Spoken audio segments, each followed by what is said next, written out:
speakers and audience in Asia and Middle East and Europe. And now we are delighted to be with our US audience as well. So welcome everybody to the forum. Before we get started with our first feature interview, I'd like to put up a question that we've put to all our audience earlier today in the other regions, which is forecasting what average price of Brent crude oil will be this year. So if everyone could please have a look at that. We've got 4 prices there for you to choose from. Where are Brent crude oil prices going to average in 2021, in your opinion? If you could please cast your vote, and we'll bring up those results a little bit later in the session. So go ahead, please, and submit your responses there.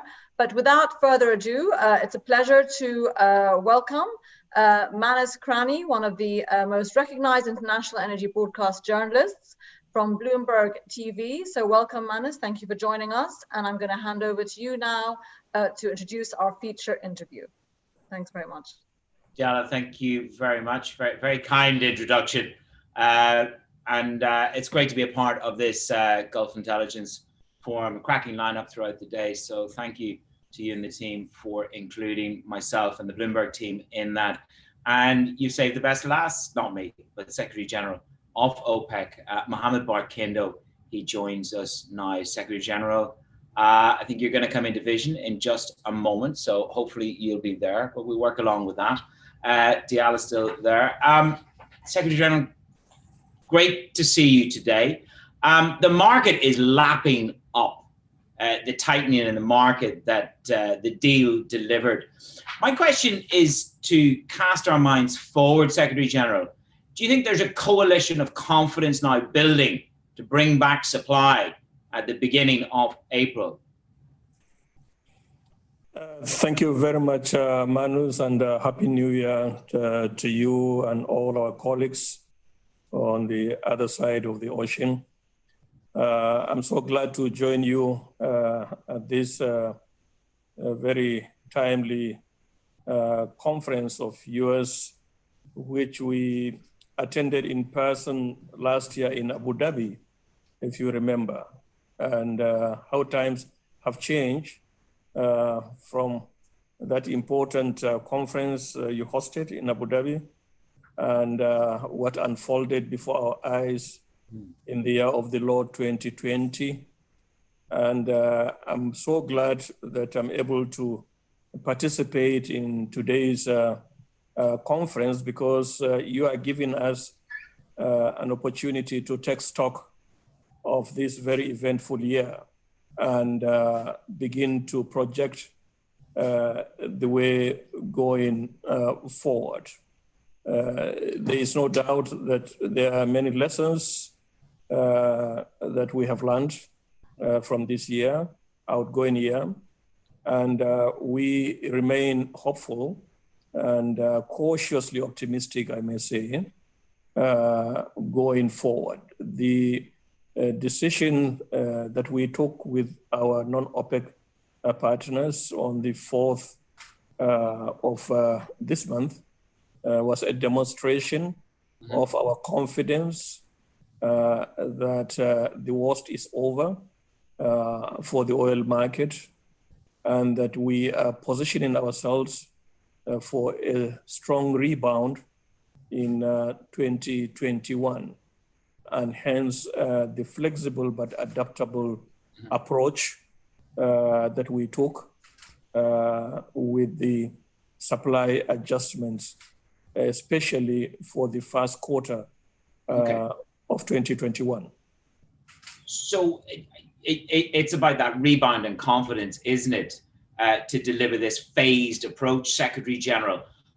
If I look at April, the risk, the market is calculating the numbers, and I want to get a sense from you. Do you think the market can really bear 2.5 million barrels of oil coming back to the market in April? Do you think that that confidence is there? We are taking it step by step. The decision, the earlier decision or the original agreement was to bring back 2 million barrels of oil beginning 1st of January this year. And when we met in December, we assessed the market conditions for the first quarter. It is traditionally seasonally impacted in terms of demand, in terms of refinery maintenance, field maintenance, and what have you. And therefore, we decided to be flexible and try to bring a much lower amount with some of our leading producers, the Kingdom of Saudi Arabia, taking the lead with voluntary and additional adjustments of 1 million barrels a day to help us to navigate through this season of low demand in the first quarter. And that was the gift that His Royal Highness Prince Abdulaziz Salman said that he was gifting to the market a sovereign decision. The market is still trying to work out what was the driver of this deal. A pause from OPEC, a cut from Saudi. What was the rationale in that virtual meeting, sir? If you recall, Manus, we had 2 days of extensive discussions and consultations, also following market developments, including on Bloomberg. And we came to the consensus that for the adjustments to be meaningful and impactful, we should not bring back the 2 million beginning January. So was it a demand? Was it more about concern on the demand side, Excellency? Yes, demand is a key variable. It's a very key variable. But there's a combination of interrelated variables, if you like, that need to fall in line. And we have continuously tried to see how we could manage this emerging correlation, if you like, between these variables. One is the issue of vaccines. Two is the lockdowns. Three is the fiscal and monetary stimulus. Fourth is our action as OPEC and non-OPEC on the supply adjustment. Fifth is how does the global economy, GDP growth, response? And finally, the key variable that you talked about is demand. In sum total, looking at all these variables, how will they impact demand going forward? So, and for you, Secretary General, what was the most important out of those variables? Because we're moving forward fiscally, hopefully some would say. So what was the most important variable for you, Excellency? These 6 variables that I mentioned in today's market, they are all interrelated. Okay. They are all very, very important. And therefore, we have to keep our eyes on all of them and remain on the driving seat going forward. You have to make sure those speculators are ouching, I think, to paraphrase somebody else. We're trending higher in this market. Goldman Sachs says $65. Bank of America says $60. Can you see an alignment of those 5 factors that would take us up to the 60s? Could you envisage a market at $60, Secretary General? These 6 variables that I enumerated, they are correlated in one form or another, and they eventually will address one key issue of this imbalance, the issue of stocks. Despite the heroic efforts, if you like, that we have put in 2020, we continue to see stocks stubbornly high, and the inverse correlation between stocks and the market is well established, and we continue to see that going forward even currently. So what we are focused on is how can we assist the market in accelerating the stock drawdown in order to bring the market back to balance. And what do you think the primary driver will be to bring the stock levels down? Is it less exports to OECD and to the US? I mean, we saw zero exports from Saudi to the US a couple of weeks ago. We haven't seen that for many decades. Is that the primary driver to bring the inventories down? We are looking at both the OECD and non-OECD stocks. And I can tell you, both of them are currently very high. In terms of the OECD, they are over 160 million over the 5-year average, despite the drawdowns that we have seen since autumn of last year.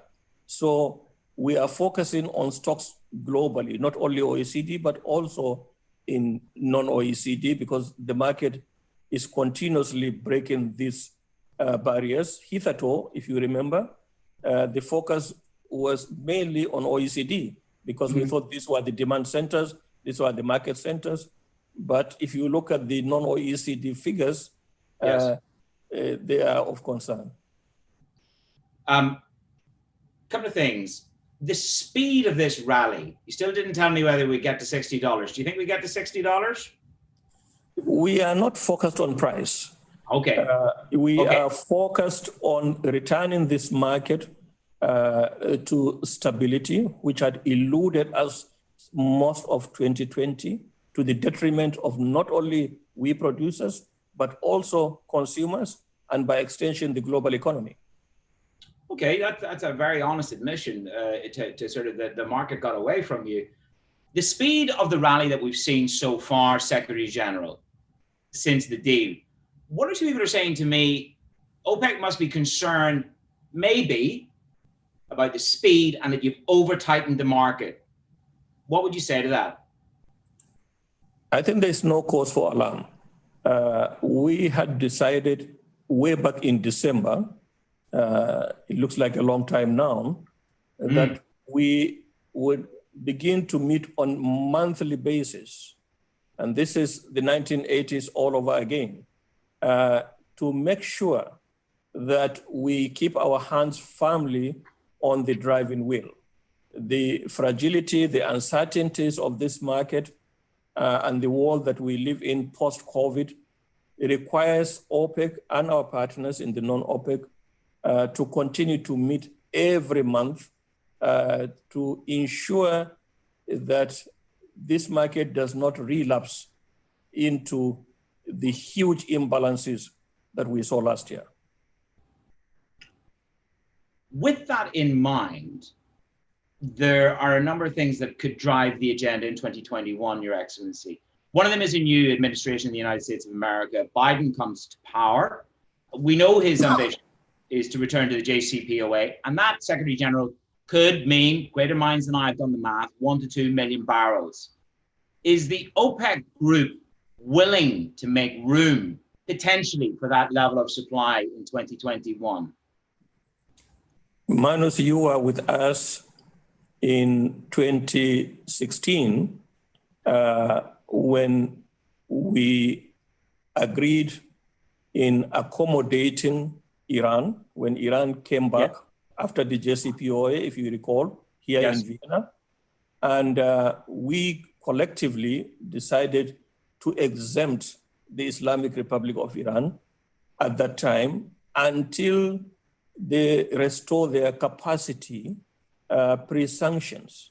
So we have established a record of continuously adapting, continuously being flexible, and addressing issues as they emerge. I cannot preempt what will happen. We are also following very closely these developments, but be rest assured that there is no need for the market to be of heightened concern at the moment. I will ask you the same question that Amory asked of His Royal Highness last week. The cuts that Saudi executed, the pause that OPEC has effected, was this a gesture at any level, a gesture of goodwill to the Biden administration to make it easier, to help squeeze the market higher, to help make it easier for Biden to bring Iran back in? You know very well that we are not a political organization, and in all the parameters and the metrics that help us to evaluate market conditions, politics is not one of them. I can assure you that the discussions that we had here, both in December and early this month, were all focused on the fundamentals of the oil market during and post-COVID-19. It's unprecedented. We had never experienced what we saw during 2020, and we remain focused with all participating countries, led by the Kingdom of Saudi Arabia and the Russian Federation, to ensure that while we are emerging out of this unprecedented year 2020, we help the market to recover in 2021. Excellency, you intimated there, you gave me an insight into the level of risk of perhaps not having control on a market last year. How much risk could shale be to OPEC and OPEC Plus losing control again this year? These prices are rising, shale could come back in. How big a risk is shale to the control? I think there's no doubt at all that all producers of hydrocarbons have suffered the same fate as a result of the impact of COVID-19 in 2020 and continuing now. Mm-hmm. We have been in consultations, active consultations with the US through the independents. And you recall we had established this line of communication with them way back in 2017 after the signing of the Declaration of Cooperation. And we continue to meet with them regularly, including in 2020. We had seen contraction in terms of non-OPEC supply of about 2.5 million barrels a day in 2020 as a result of impact of COVID-19. And so the US companies were not insulated from this hemorrhage that we saw. And we had always believed that we have a shared responsibility to maintaining stability in the market. And there is an understanding, even with the US independents, that no one group of producers would continuously maintain stability for this huge market. Don't forget, once upon a time, the world was consuming nearly 100 million barrels of oil every single day. Therefore, it's impossible for any one group of countries to continuously maintain stability for this huge market. And we have reached that understanding long ago with the US independents. It sounds like Shell were more frightened than you were. Well, I can tell you in our discussions that we have had with them, they were very much concerned about the fate of the industry generally and the position of the industry in the energy transition. Well, they Just talk a little bit about that. What are you most worried about post-COVID? Are you worried about investment, the capacity to invest and the capacity of banks to lend to your industry? Even prior to COVID, we were put on the defensive in terms of the prospects of hydrocarbons in the energy transition going forward. Mm-hmm.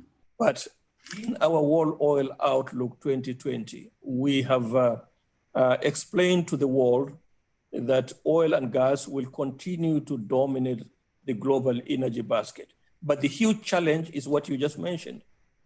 Investments is the lifeblood of this industry.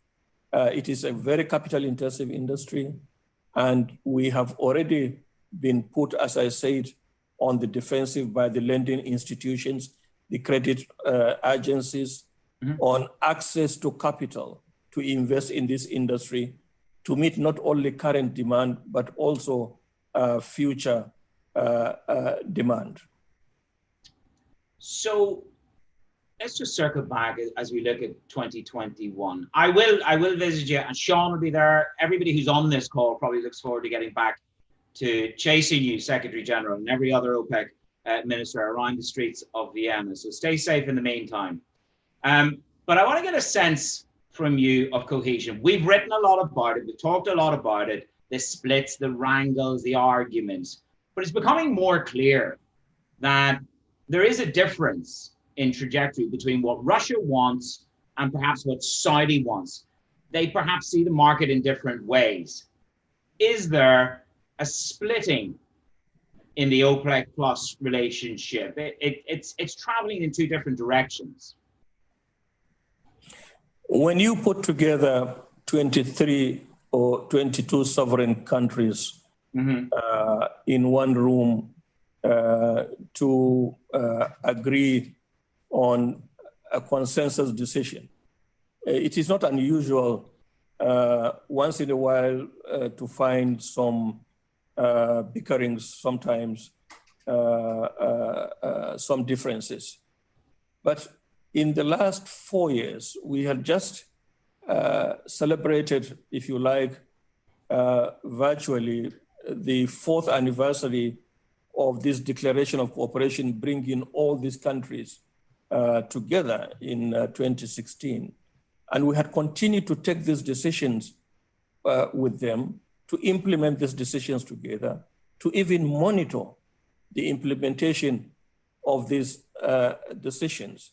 So I think we have established solid relationships that is at the core of multilateralism.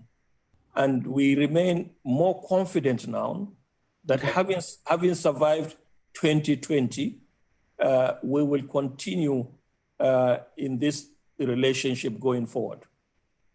You'll hold us all to account, Secretary General, and corral us all as usual. My thanks to you, Secretary General Mohamed Barkindo of OPEC. We wish you well in 2021. Good luck in the next 11 meetings, Secretary General. I'll hand you back to the Gulf Intelligence team. My thanks to Gulf Intelligence for including Bloomberg in the Forum 2021. Your Excellency, Mohamed Barkindo, good day, sir. Thank you very much, Manus. Happy New Year once again. Thank you very much, Your Excellency, and thank you to Manus and the Bloomberg team. Before we go on to the next session, I'd like to bring up the results of the brief survey we took at the beginning on the oil price forecast for Brent for this year. And there you have it, 57% are voting for the close to $50. Interestingly, our audience earlier today in Asia were a bit more optimistic. I think we had about 51% voting for the $60, but Europe and the Middle East were closer to 50. So the 50 seems to be the consensus across the globe. Let's see what happens. But thanks very much for that. And thank you again, Your Excellency. Please do stay online and listen in to our next session. I'm delighted to introduce and invite Ambassador Douglas Silliman, President of the Arab Gulf States Institute in Washington, D.C. Welcome, Ambassador.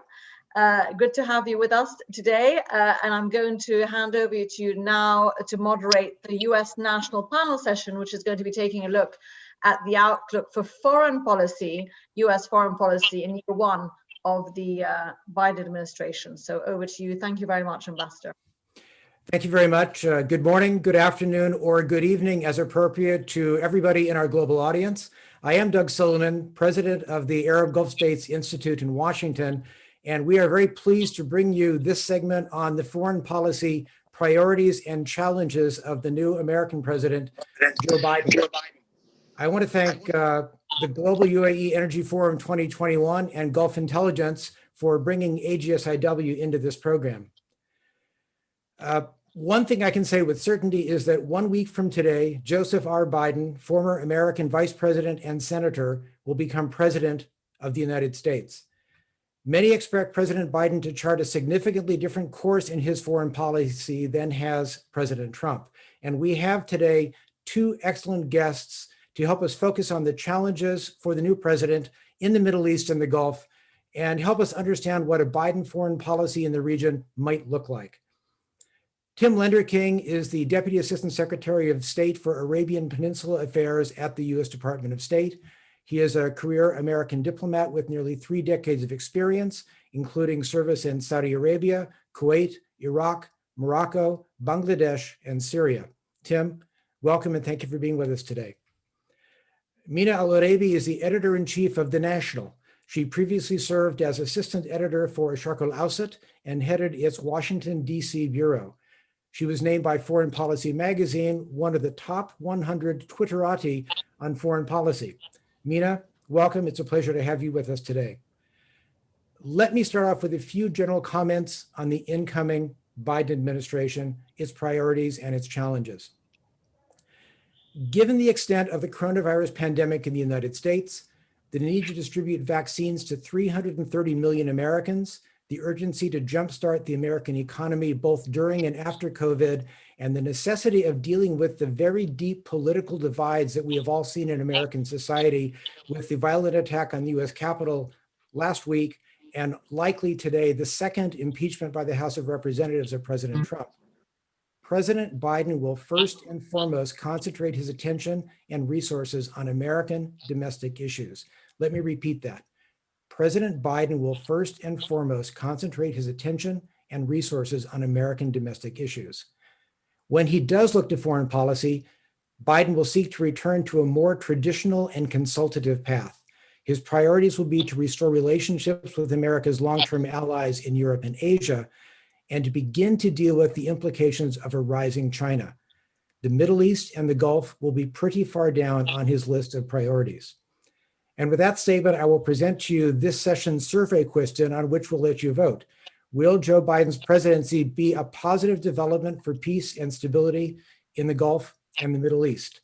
Now, I urge you not to answer until you have listened to our 2 panelists talk over the next 45 minutes.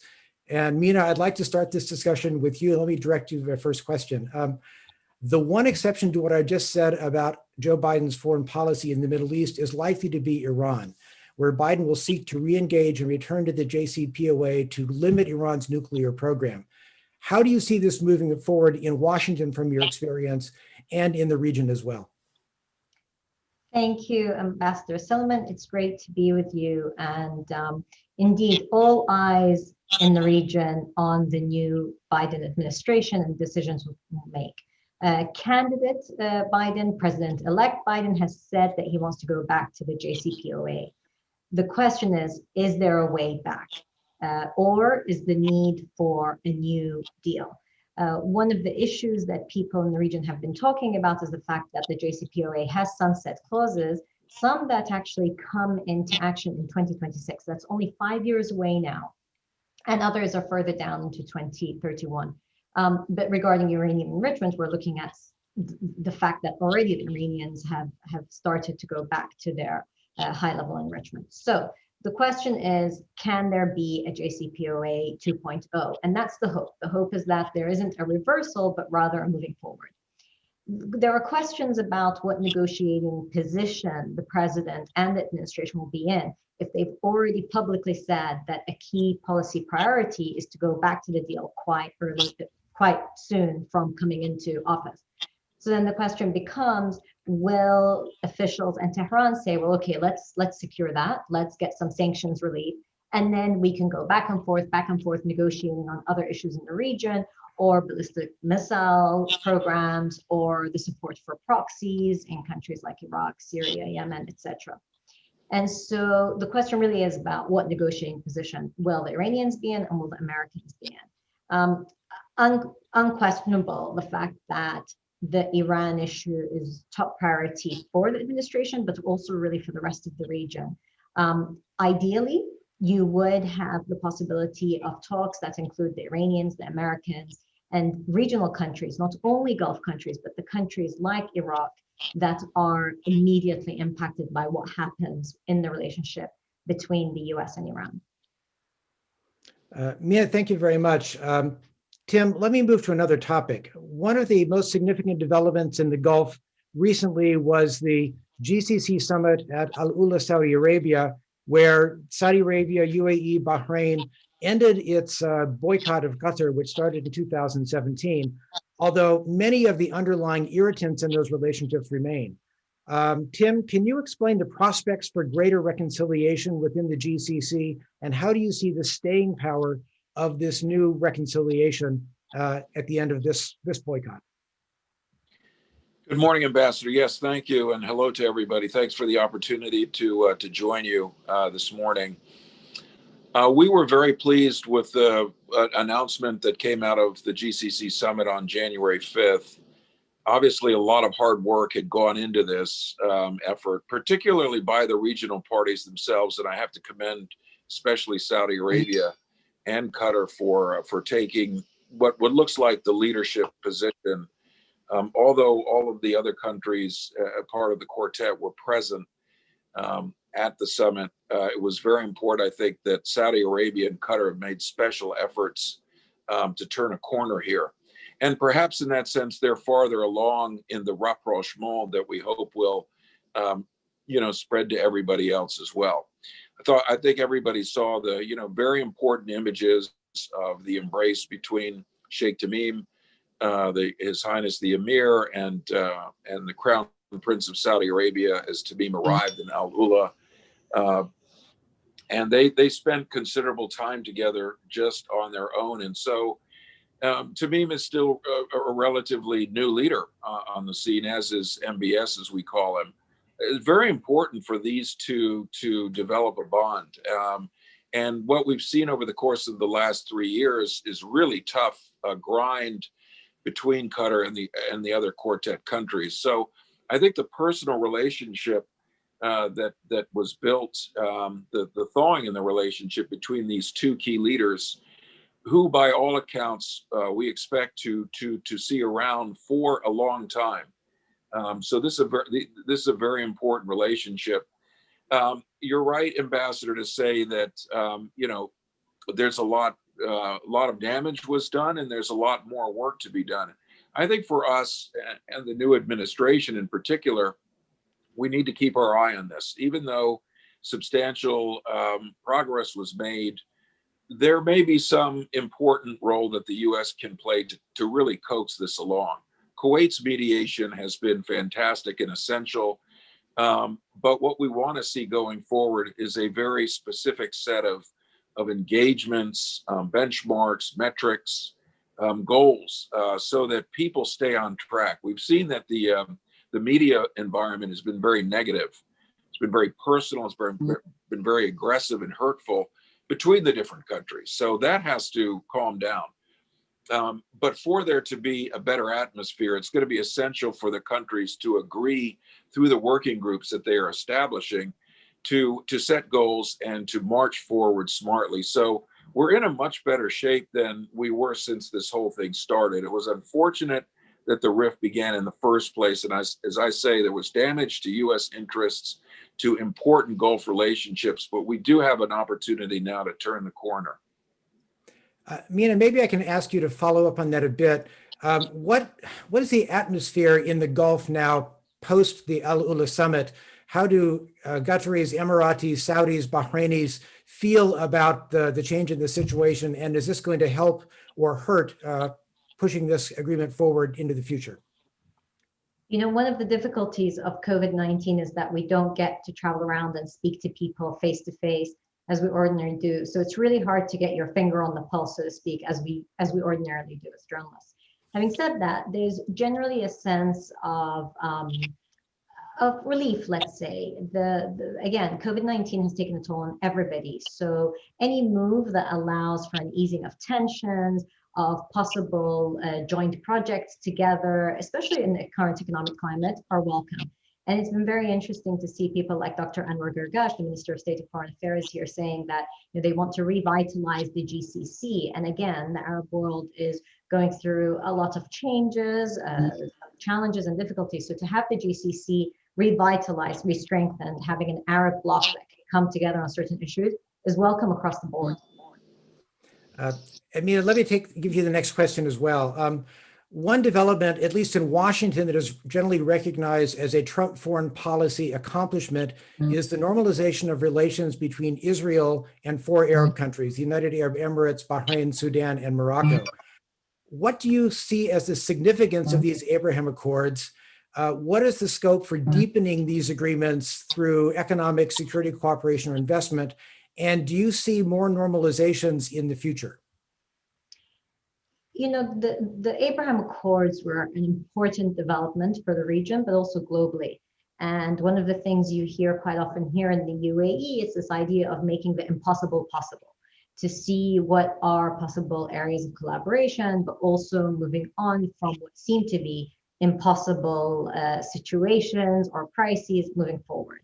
And the timing of it was also significant. It allows the Biden administration to come in and see how you can deepen these agreements, but also to look at where this leaves the Palestinians and to encourage the Palestinians to help the Palestinians forward. It'd be very interesting to see who from the Biden administration starts to tackle the Middle East peace process, if we can still call it a peace process as such, and what they'll do. It's very interesting to see people like Samantha Power or John Kerry coming into the administration. Interestingly, John Kerry, as Secretary of State, had a huge interest in this, but now is coming as the climate envoy. And as we know here in the region, climate is a huge issue, talking about water, resources, other resources. Could there be opportunities to build alliances that include the Palestinians, that include wider Arab countries and Israel, those in the region, to tackle some of those challenges? It would be very interesting to see if the Biden administration come up with some innovative approaches. Good. Tim, let me ask you part of that same question. I know that the Biden administration, on the day of the first Abraham Accord announcement, welcomed the accord, but then pivoted to talk about the need to go back to a more traditional two-state solution between Israelis and Palestinians.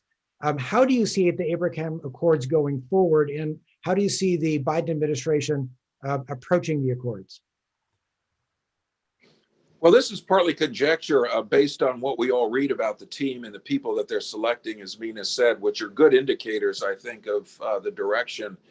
You know, the first point I would make, though, is that we've been really struck by the warmth. I mean, I think it's quite genuine, particularly between the UAE and Israel, and how quickly the integration of these two countries is working. The development of personal relationships, the opening of airspace, the flights, the banking, MOUs that are being signed, the tourists who have gone in to visit Dubai. We expect embassies to be opening up, if not consulates. And this is really being generated by these two countries themselves. I mean, I think they've really found common interests. They want to turn the corner.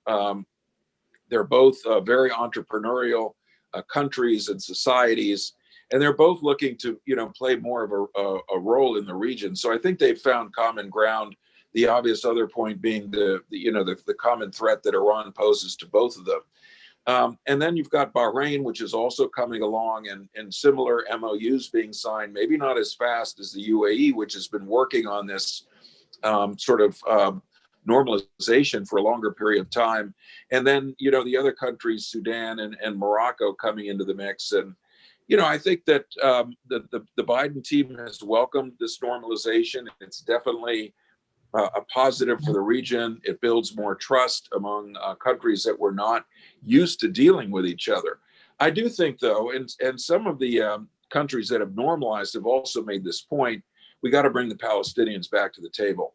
And I know that that is something in my conversations with the Emirati leadership, and even more so with the Bahraini leadership. They are concerned about this issue. They are committed to normalization, but they also want to see that the Palestinians are in the mix. So I do think there we'll see more outreach and more efforts to ensure that the Palestinian voice is included in sort of Middle East peacemaking going forward. Thanks, Tim. And let me direct the next question to you. I mean, Joe Biden's Democratic Party will control both the White House and all of Congress, both houses of Congress, starting on January 20th. But many in the progressive wing of the Democratic Party have had concerns about President Trump's close relationship with Gulf Arab states. And many in this more left wing of the party have suggested that President Biden should focus US relations in the Gulf more on what I would call American values, human and labor rights, political freedoms, climate change, and less on US interests, military deployments, and arms sales. How do you see the Biden administration balancing these two ideas and dealing with the pressure from within its own caucus to take a more liberal stand with countries of the Gulf? I think that any new administration coming in will have to do both, because at the end of the day, there will have to be some mix of values and interests, and that's usually what we strive for in diplomacy, is to ensure that our interests and our values are in line as much as possible. Much has been made about Saudi Arabia's human rights record, and I think that will come into some focus. Even though this administration gets a rap for being, too close to the Saudis, this administration was the first to move out aggressively against the perpetrators of the killing of Jamal Khashoggi, sanctioning, 17 individuals under Global Magnitsky and other mechanisms. That was an important step. Now, there has to be obviously some follow through. This administration has also highlighted the cases of a number of American citizens who are detained by the Saudis. This administration has also talked about, the need for the driving activists to be freed, and so maybe much of that has been under the radar, which is sometimes appropriate. So that may not be as obvious to some of the audience here today, but as someone who has worked in this administration and hope to continue in the next as a career person, certainly I and my colleagues in the Middle East Bureau at the State Department have continued, to raise these issues with the strong support of our embassy in Riyadh. And I do think that, these will be important considerations going forward. I mean, at the end of the day, we're going to be stronger and our interests will be better served when we find convergence, I think, with values across the way. We need to build on the 80 years of partnership that we've had with the kingdom. And by the way, there's a huge amount of goodwill that has been built up between the peoples of the two countries, who have worked together as educators, who have worked together in the medical profession, who are now working together in COVID, challenging the COVID virus, Americans who have helped build up the energy infrastructure inside the kingdom. And you have 80,000 Americans who are voluntarily and willingly and enthusiastically living in Saudi Arabia. And many of them have been there for decades. So there's something good going on here between the two countries. I think we have to build on these really important foundations, and that some of that personal friendship could be an excellent foundation for building stronger ties based on values going forward. And Tim, let me ask you a more specific question with regard to the two pending arms sales that have been notified to the Congress for the United Arab Emirates and Saudi Arabia. How do you expect the Biden administration to deal with those arms deals? I'm sure that the Biden team will also be very interested in job creation in the United States, and whatever ethical views one has toward big arms sales. The reality is they do create jobs in the United States, and basically in plants and manufacturing in states in the heartland and on the periphery as well. So I think we want to continue to look for areas where our relations with the Gulf do lead to commercial advantages and economic advantages for the United States and for American citizens. There also are legitimate security threats in the region. I mean, we mentioned Iran. How one tackles the Iran threat can be debated, and one can come up with very different strategies, but one should not minimize, in fact, the threat that Iran poses, both to the United States and to our interests through their use of proxies, whether we're talking about Syria or through their support for the Houthis in Yemen, or through other groups in Iraq, which are very much very destabilizing. So I think the new administration will want to, maybe take a fresh look at this, see how to work that balance between strengthening our allies and making sure that those economic benefits are there. I wouldn't anticipate, I don't know for sure, that this arms deal would be mitigated in any way, and it does appear to be going forward. It's a significant deal, and it was made in recognition of the threat, both the threat that Iran poses to the region, but also the capability that the Emiratis bring to the table as a strong regional partner. Thanks, Tim. Mina, I want to ask you a question based on some of what Tim just said.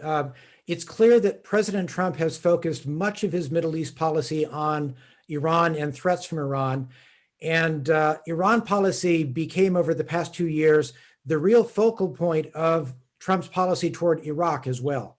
How do you expect a Biden Iraq policy to be different from Trump's Iraq policy, or do you expect it to be different than Trump's Iraq policy? Thank you, Ambassador. One point where the Biden administration is different than the Trump administration is some of the legacy tied with the name of Biden and Iraq. For many Iraqis, they're worried because of the 2006-2007 effort that Senator Biden pushed for the division of Iraq into 3 autonomous regions based on sect and ethnicity, this wrong construct of Sunni Shia Kurd. I think he's moved on from that, and hopefully the people working with him have moved on from that. But I think there's going to be a real need to make that clear, loud and clear to Iraqis, that that is actually not a position that he holds or that he believes in. But importantly, that the Iraq file will not be dealt with as either an extension of Iran policy or as an extension of looking at the region through a sectarian prism, which really hurt the region. And I think the region has moved on from in some ways, especially in the protests we've seen in Iraq, we've seen in Lebanon, where people have come out very clearly and said, this sectarian prism is not the way we see ourselves or want to govern our countries. Iraq will remain important, of course, if you are serious about wanting to push back against Iran's expansionist policies in the region. You have to start with Iraq, as difficult as it is with how embedded Iran has become in Iraq. And also, Iran has been able to bypass sanctions because of Iraq providing a lot of financial support, if not corrupt methods, allowing the Iranians to get through sanctions. So Iraq will be important both for Iran policy, but also extremism. And more importantly, Iraq is a strategic country, it's strategic location, it's 40 million population. And the legacy of the US in the region is still going to be tied with Iraq. While nearly 18 years have passed since the 2003 war in Iraq, a lot of how the people view the US comes through what it's doing in Iraq and how it positions itself in Iraq. So it will be important. Again, the names that we're hearing being nominated by President-elect Biden are knowledgeable and know Iraq well.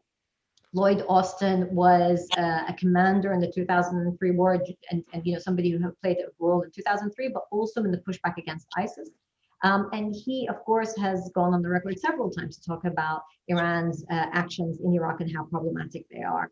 Others like Brett McGurk and Antony Blinken, of course, know Iraq. The hope is that Iraq is not seen as a negotiating card that can be given or leveraged in negotiations with Iran. That's the hope, but that's also the concern. And Mina, I think that you are right when you say that the editorial that Senator Biden co-wrote on Iraq in 2006, indicating the possibility of a greater federalism for Iraq based on sectarian divisions, doesn't really represent his current views on Iraq. I know that from dealing with him while I was in Iraq over the past few years. But I realize that that is still a concern of many Iraqis, and I heard that concern when I was there. I don't think that will drive American foreign policy. Yeah, I agree, but I think with these things, it's perception, but it's also voicing it. So of course, with the nuance and the dealings you have are quite different from what people have heard from 2006 until now. So yes, I agree. I don't see it as American foreign policy, but I think we'll have to get people to have confidence that that's not the case. And Tim, let me come to you and talk a little bit about another area of the Gulf region where there has been significant Iranian involvement, and that's Yemen. There has been a lot of criticism in the US Congress of President Trump's policies of helping to support the war in Yemen. Do you expect a change in Yemen policy under President Biden? And to what extent do you think that the designation of the Houthis as a terrorist organization will pose a complication for the new president in coming up with his policy on Yemen?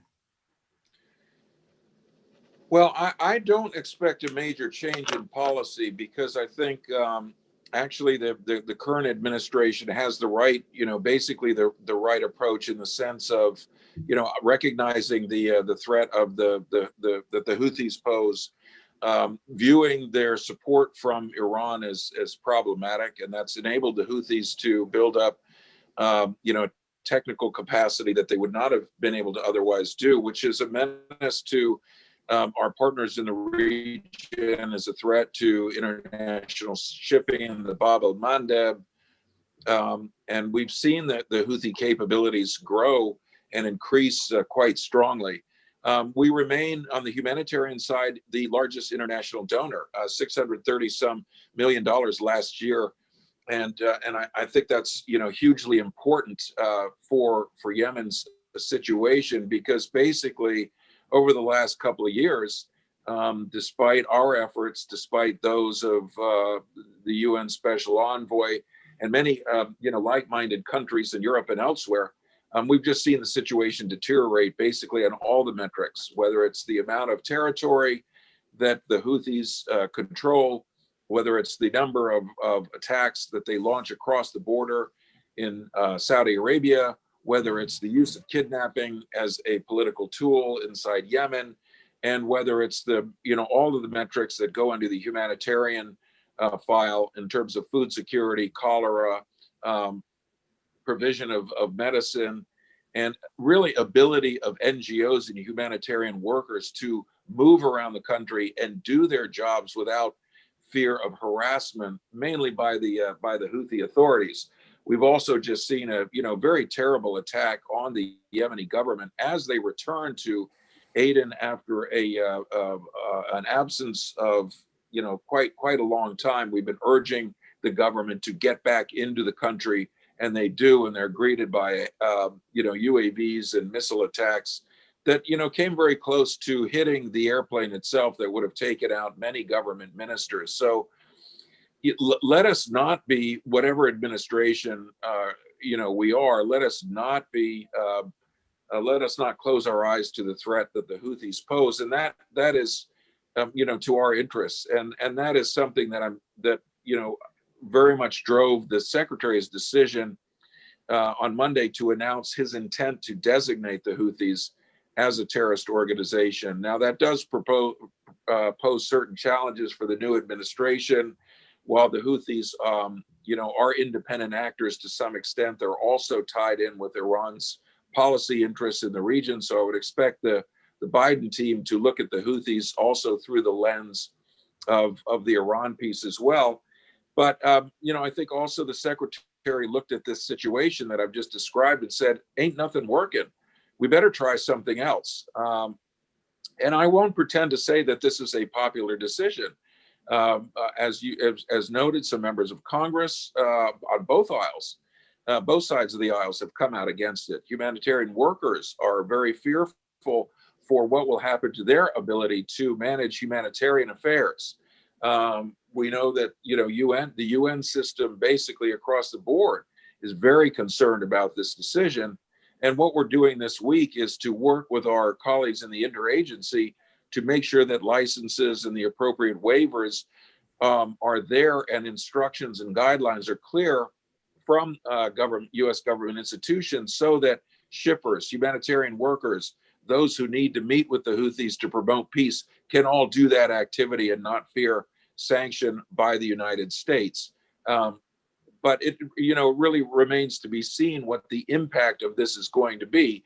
And obviously, I would say that if the Houthis make the wrong decision and choose to react through, some sort of display of military prowess, I don't think that's a good message for the incoming administration. Thank you, Tim. Mina, I want to completely change direction now for a moment and talk a little bit about the economy of the region. Certainly in the United States, we are hoping that a subsidence of COVID over the course of 2021 will reopen the economy. So my question for you is kind of twofold. How are the Arab Gulf states and other countries in the region poised to recover from COVID? And we just heard from the Secretary General of OPEC, Mohamed Barkindo, that in 2016, OPEC essentially, when sanctions were removed from Iran, gave Iran a production pass while they could restore their production capacity. If that happens in 2021 with a return to the JCPOA, how might that affect the recovery of Gulf economies and the ability of Gulf economies to help other less fortunate regional economies? You're right. I mean, 2021, like in the United States, here there's hope that there is a recovery. Slow. It won't be what people had hoped a year ago or 6 months ago even, but there are hopes for a recovery as vaccination campaigns really ramp up in the region, especially in the Arab Gulf states. The UAE at the moment has the second highest number of vaccine doses in the world that have been administered, and Saudi Arabia is quickly picking up pace on vaccinations also. So there really is a focus on defeating COVID-19 and getting past the pandemic to grow. But also when you raise the issue of oil prices, especially in the UAE and Saudi Arabia, there have been plans for years now to get past the dependence on oil. And so economically, they're diversified. They're the two strongest economies in the region. The concern is about those countries that were already fragile and have been hit very hard by COVID-19. So you have, be it Jordan, be it Lebanon, be it Iraq, of course, Libya with its ongoing problems and so forth. Those are the countries that are most concerning. And those are the countries also that the Arab Gulf states are keeping an eye on, because they know that for their own stability, for their own economies, they need these countries not to falter too much. And that's going to be the concern on a regional level, is how do you help those particular countries? In terms of Iran and OPEC and sanctions removal, of course, we'll have to see how this progresses. The expectation is that the Americans and Iranians will reach a deal, especially because the Iranians are keen to get some sanctions relief. But I think we've seen Saudi Arabia take some very bold decisions recently to try to stabilize oil prices. And I think you'll see some of that and some coordination. OPEC has had its ups and downs for sure, but also particular countries will try to stabilize the oil markets. The reality of what we saw in 2020 is that you cannot rely on the market forces for oil alone in the oil producing countries.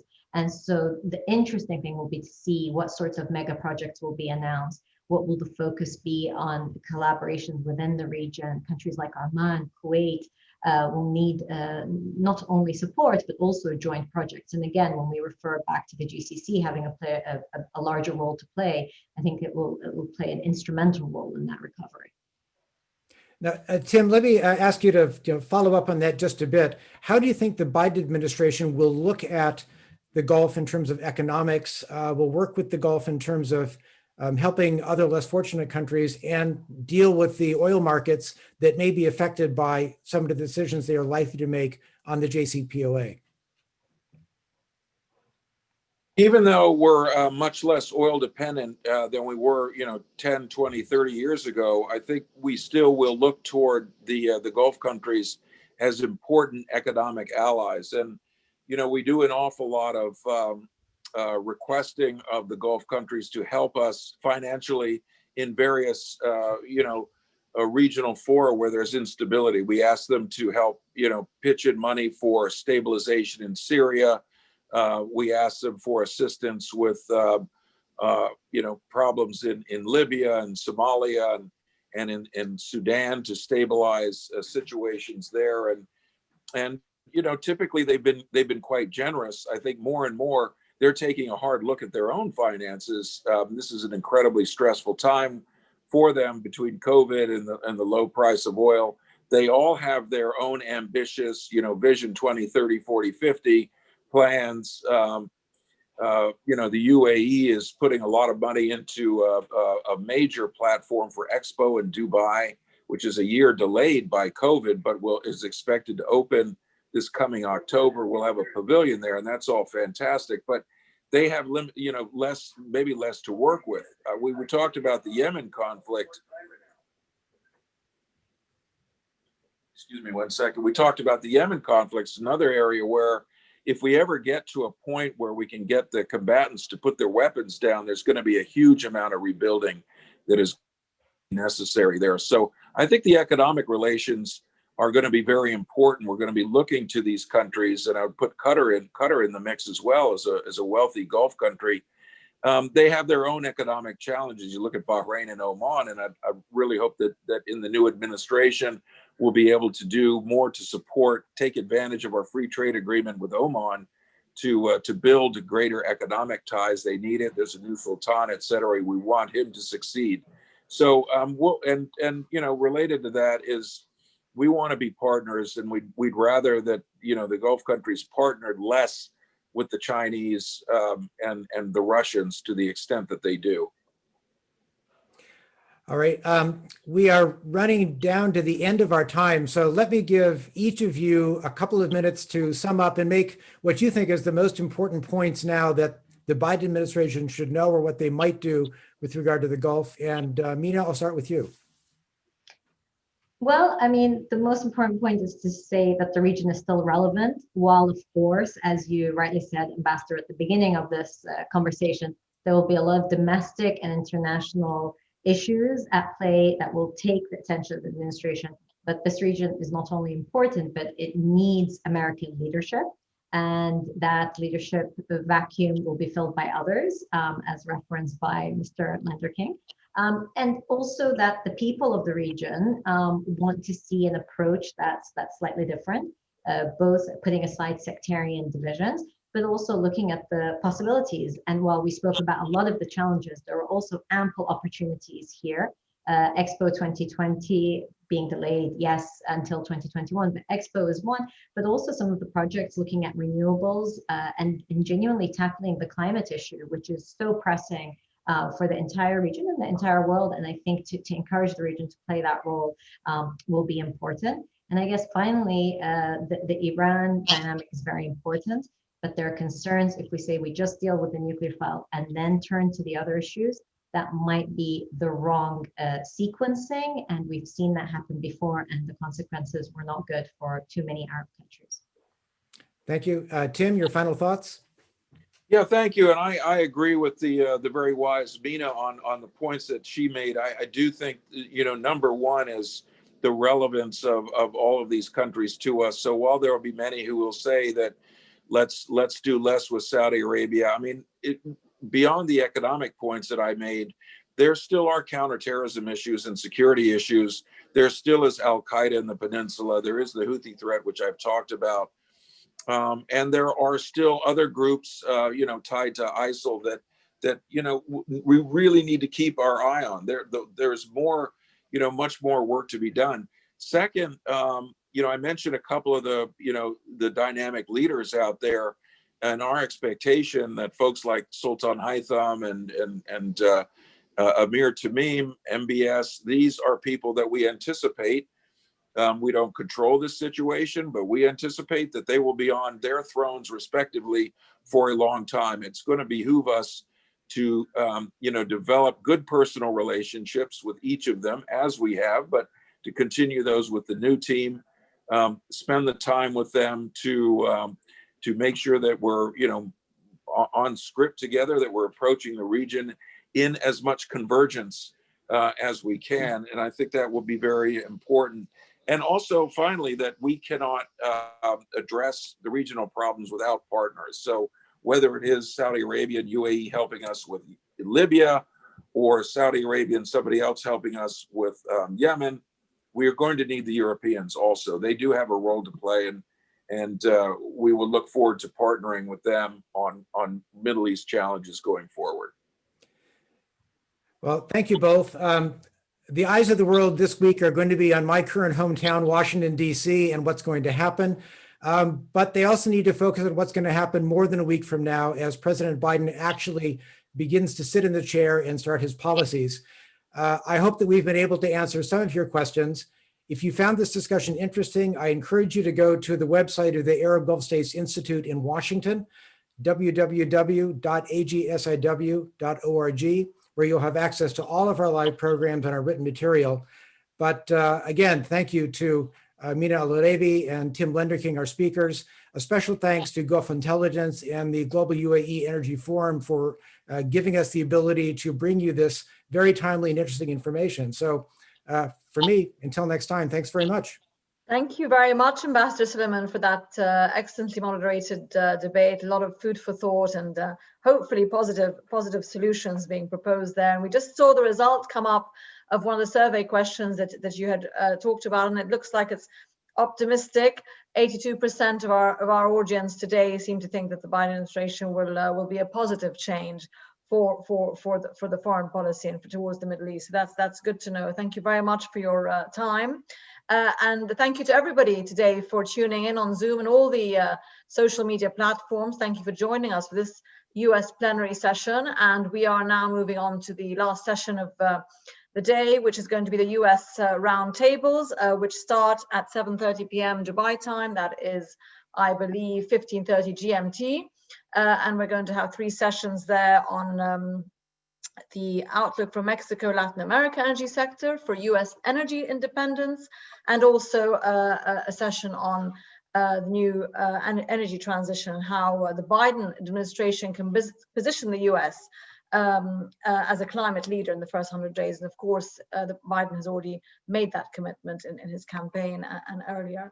So thank you again very much. Please do join us for the roundtables, and we wish you all a pleasant afternoon and evening wherever you are in the world. From me, Diara Sabah at Gulf Intelligence, thank you.